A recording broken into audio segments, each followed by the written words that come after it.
What up, guys? This is Alex with Deltaverse Comics, and I'm back with another episode. This is episode 2 of Comic Hunt, where I hunt down all of the old issues that I used to have and try to, reclaim some of the stuff that I lost. This is Marvel Superheroes Spring Special. This is number 1. It's 80 pages. It's a blockbuster. What are you going to do? The cool thing is that it had all of these little mini stories, and honestly, I got it for Moon Knight and Speedball. I looked at it and I was like, I think I did own this one, it really stuck out to me. I always loved it when I would go to the grocery store, not the grocery store, the little convenience store near my house, and they would have stuff like this on the rack. And I'd be like, wow, that's a lot, And my mom would be like, I don't want to spend $3, but I'm like, it's 80 pages though. There's a lot. I won't have to ask you for any more comics, She's like, you better not ask me for comics for like another week. And I was like, yeah, okay, I'll do that. Yeah, right. Anyway, nope. Because obviously my collection grew and grew and grew. We'll just get in here and we'll look at it. So let's look at what it says. Let's bring it down right here, right there. So it says Galleria Center, Westheimer Road in Houston. That's where I'm from.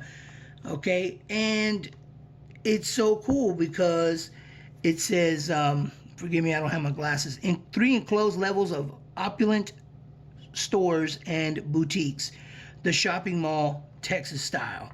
And that blew me away when I first heard it, because I didn't, there were no comics that I had ever seen go to Houston. For what? Why would they want to come to Houston? But he was visiting from New York, and they showed the ice skating rink, which was and still exists in the Galleria Mall. Then they even mentioned the police headquarters, the street, and where it's at, and I thought that was really cool. And there was even there we go. The villain here was the Raptor. I thought he had a really cool suit actually back then, and you look at the ones that came out in the 90s, it kind of sort of reflected that, where things were going.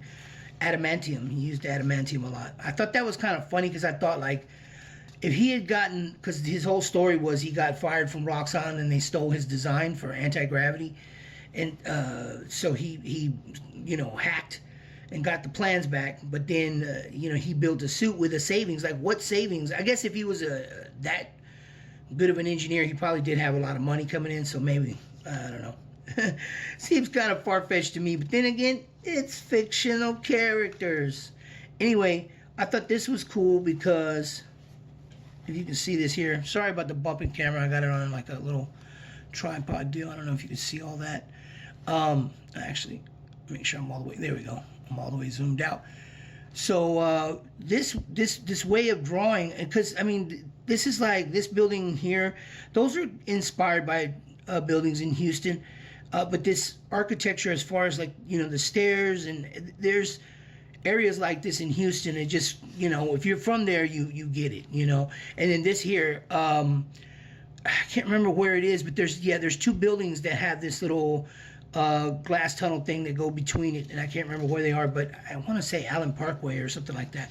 Anyway, and then this particular panel here, it's supposed to be Tranquility Park, and there's the water here, and I think there's a fall, a little small waterfalls around there somewhere. It's been so long, but this is definitely, there's a building in Houston that's shaped like this. There's more to it, but it's just giving you an idea so that people from Houston would be like, hey, that's Houston, But I thought that was really cool, and of course, you go from one story to the next one with Hercules. Keith, to me, this was a deal, because Keith Pollard doing the artwork, and then Kim DeMolder, to me, it's really great artwork and storytelling, for $3, and you got 80 pages worth, and you'll be interested to note, because I don't want to get copyrighted.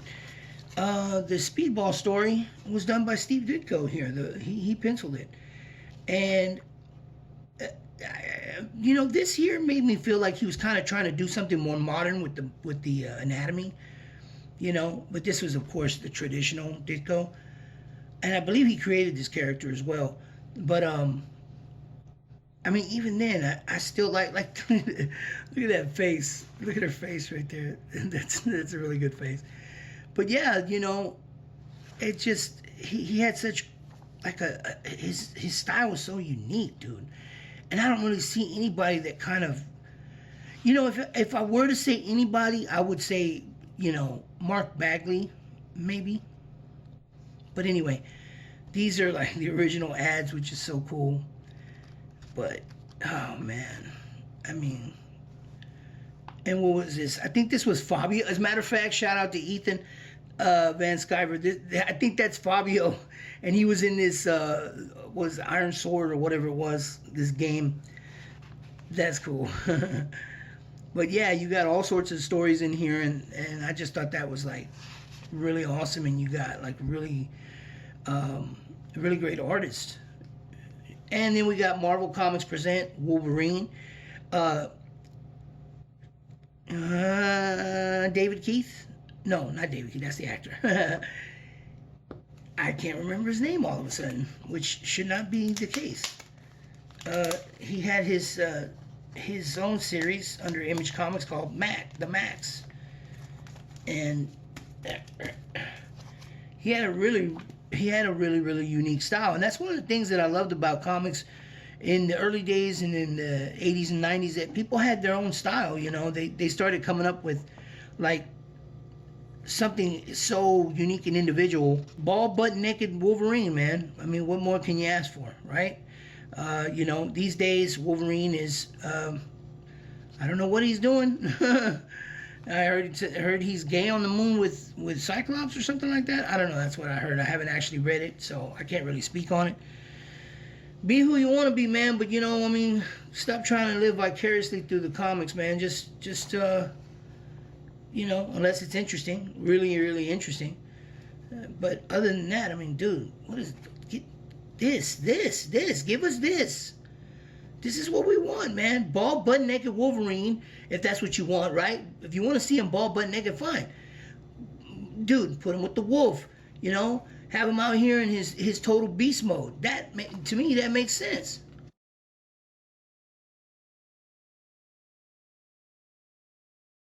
I didn't see who did the other stories. There's Firestar, there's Beast and Speedball. That's what I love is I always wanted to see the Speedball stories. I don't know, I just really like the idea of the kinetic powered superhero. And then of course when they did Rocket, Icon's sidekick from Milestone Comics, dude, I loved it. I just love that concept.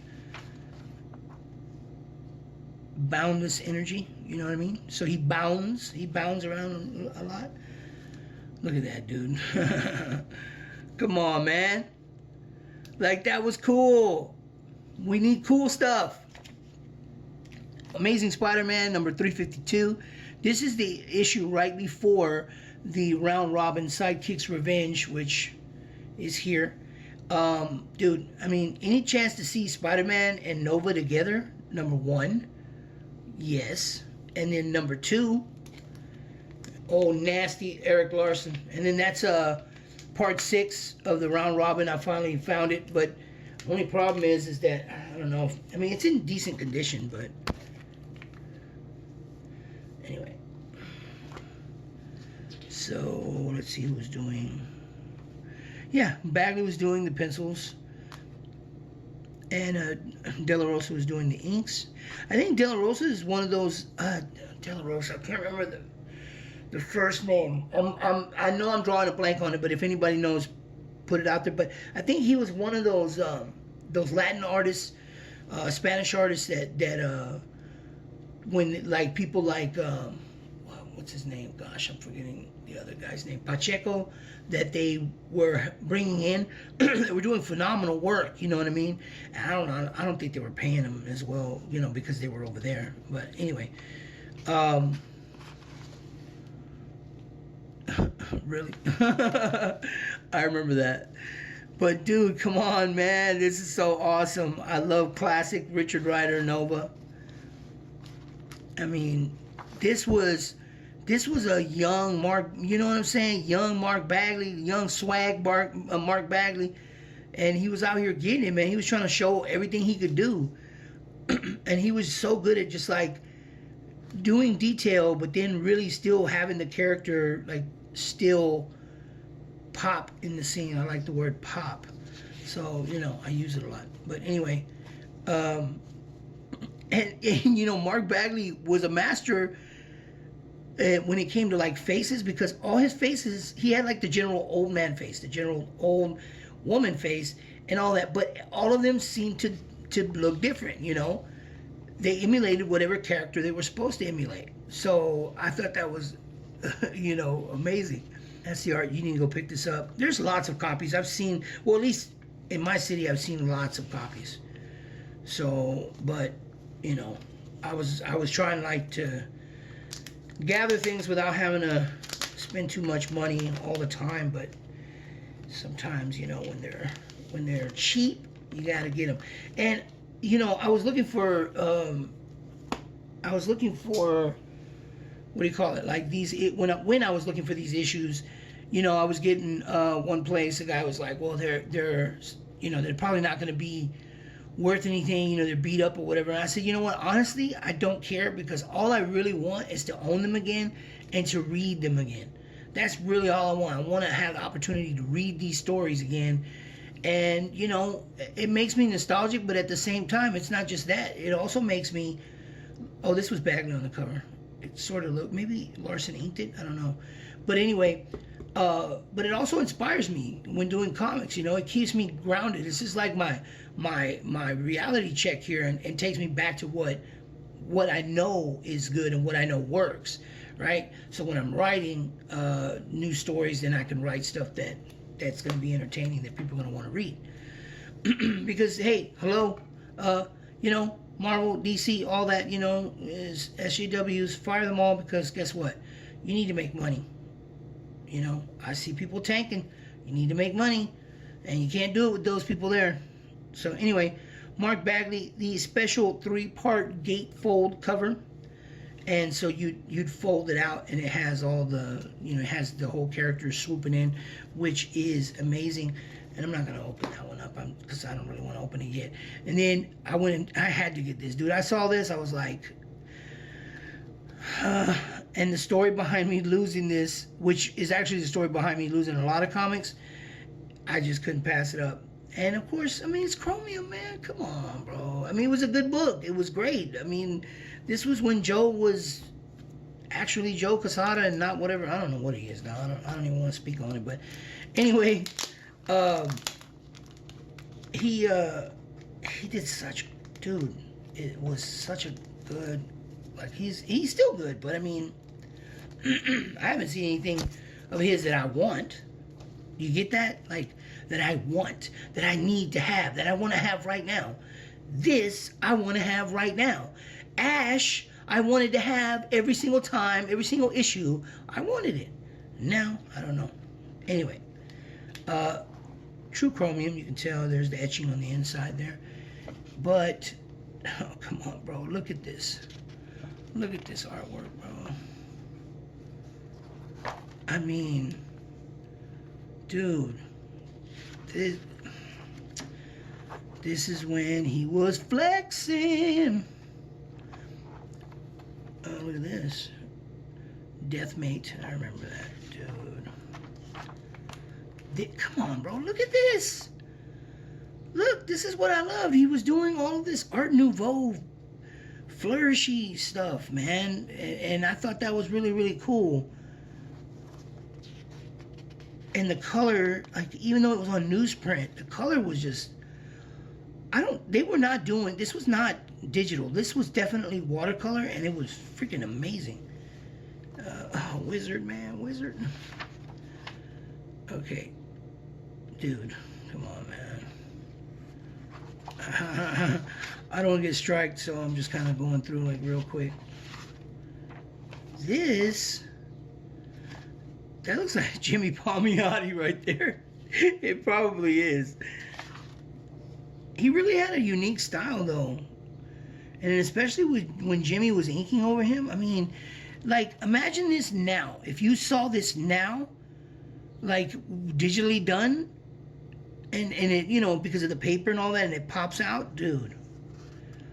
But there's just something here about the way this is, the way it looks on this newsprint to me that, I don't know, you just can't really, replace that. I mean, you can add textures to in digital, you can add textures to kind of give it that feel, but, you know, I don't know. I'm kind of thinking about doing something on newsprint at some point. Look at, if you want to look at really nice creative folds, look at Quesada's work here in Ninja. Anyway, I don't want to go too far in here.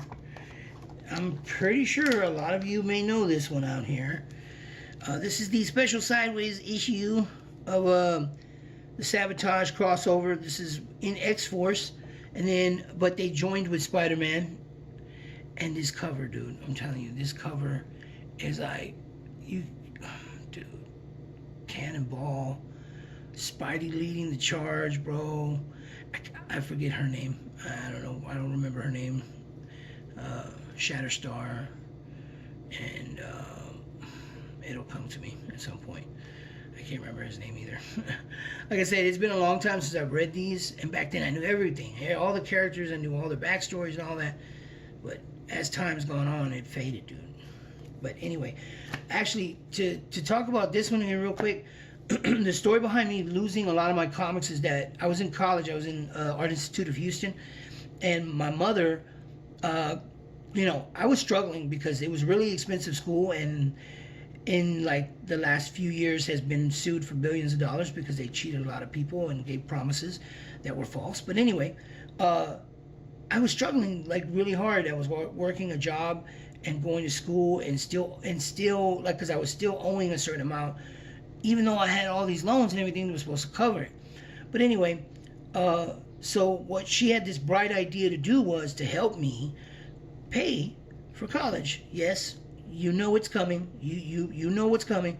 So she decided, you know, of my 7 long boxes, that she would sell 4 of them. And, you know, she got $200 out of it. Hey, great. But did you know, Mom, that there was a first print, like 1 through at least 20 of Spawn? You know, did you know that Ninjak Chromium #1 was in there? And did you know that, like a lot of other books, like this one, and this one, and this one, and even this one were all in there? Okay? So, but I digress. She passed away, so I can't be mad at her, obviously, and I forgave her. But I just, man, but I guess this show wouldn't be possible had she not done it, right? Should we even let's pop this one open real quick. From now on, I think I'm gonna take each one at a time and not leave them below the other one, because then it ruins the surprise. Yes, I figured that out. This is kind of hard to show because it's sideways and most comics are upright. Let's see if we can get that in there. I mean, bro, say what you will about McFarlane and his anatomy, and I mean, come on, bro. That's totally wrong. But anyway, you know, but aside from all that, it was cool. It looked cool. He introduced this spaghetti webbing.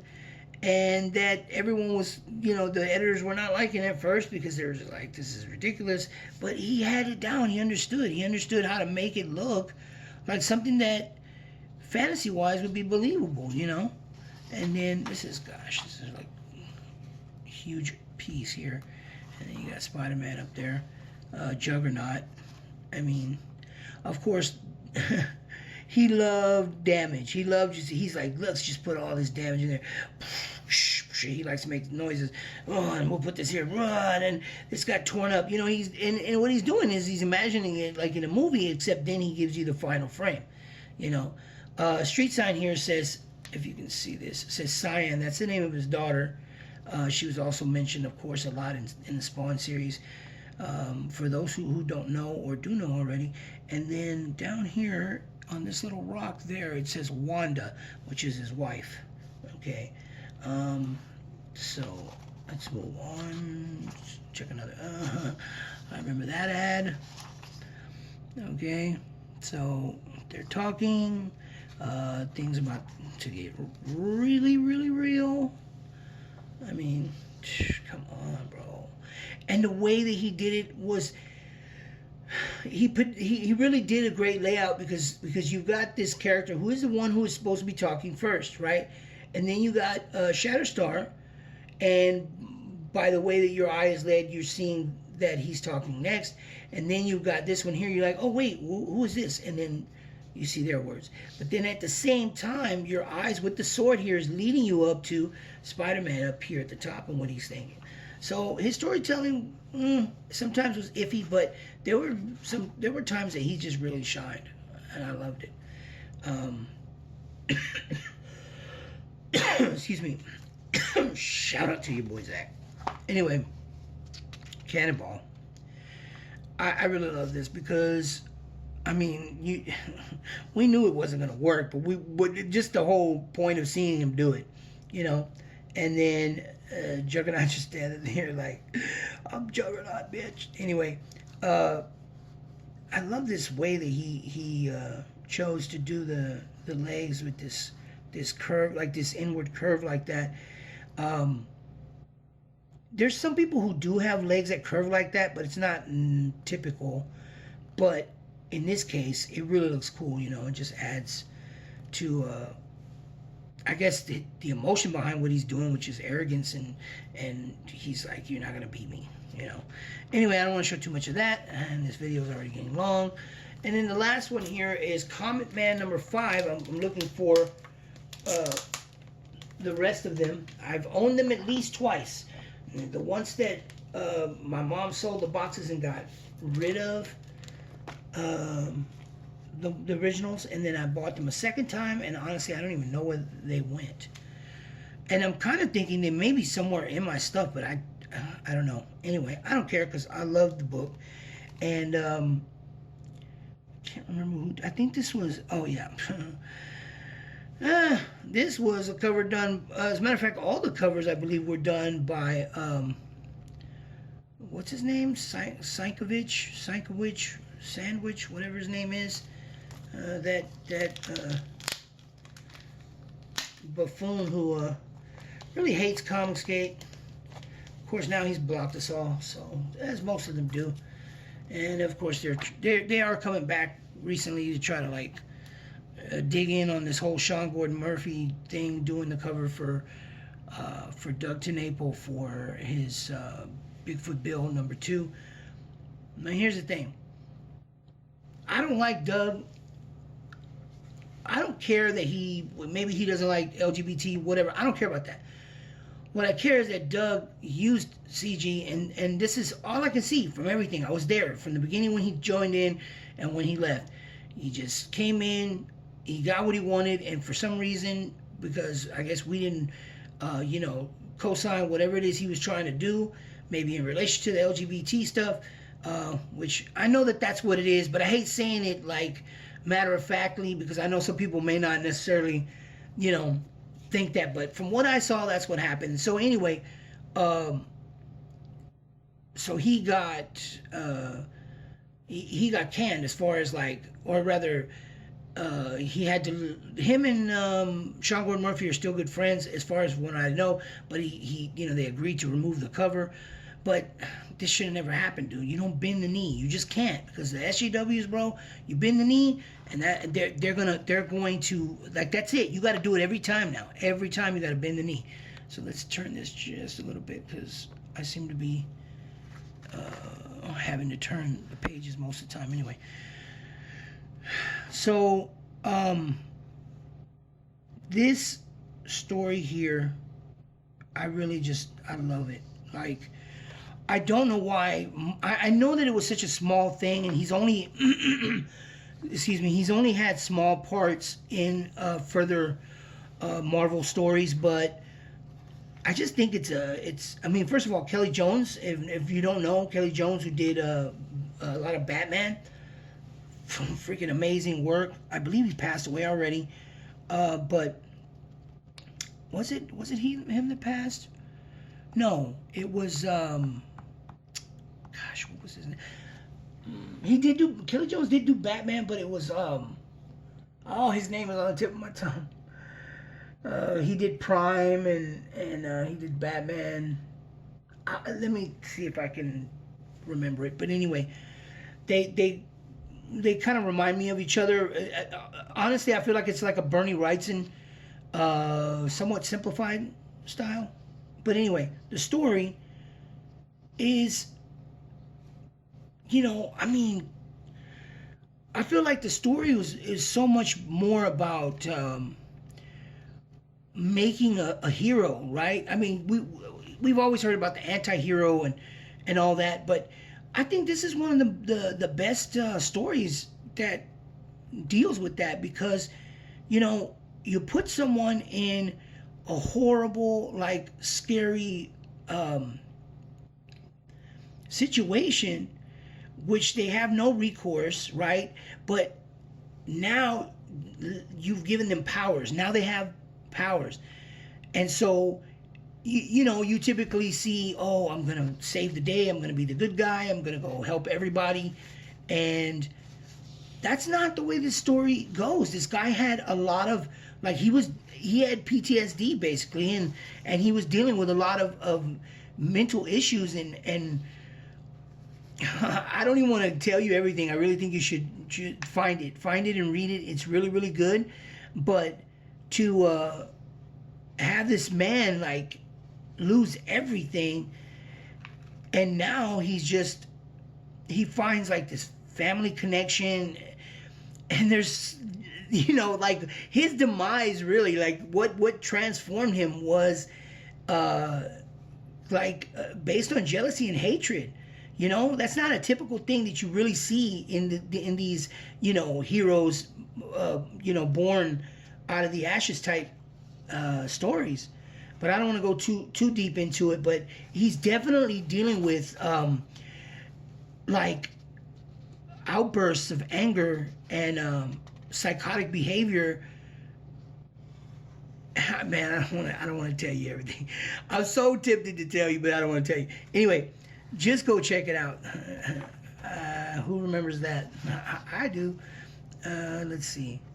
Yeah, I don't want to go too further into it, because there's a part in there that's part of, like, kind of showing you a little bit more into the story that you don't really want, because it's the last issue, so they had to wrap everything up.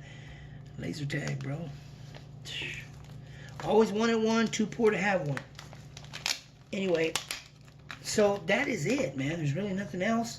Hopefully I can track down more of these Comet Man issues. I could buy stuff online. I'm pretty sure people would be like, well, you could go to Mahai or, on eBay, and you can go to these other places. But I don't know, dude. It's just, I'm just used to, searching on my own and finding on my own, and then, discovering other things that I had forgotten about, because I could be online looking at stuff, but I just feel like that's not as fun, as doing this. Anyway, I'm going to try to edit this one down, possibly make it not so long. But thanks a lot. Hit subscribe, hit the bell for notifications so you know when I put out more episodes of Comic Con. And, check out deltaversecomics.com, sign up for the email list, and get ready for Johnny's Law. All right, peace.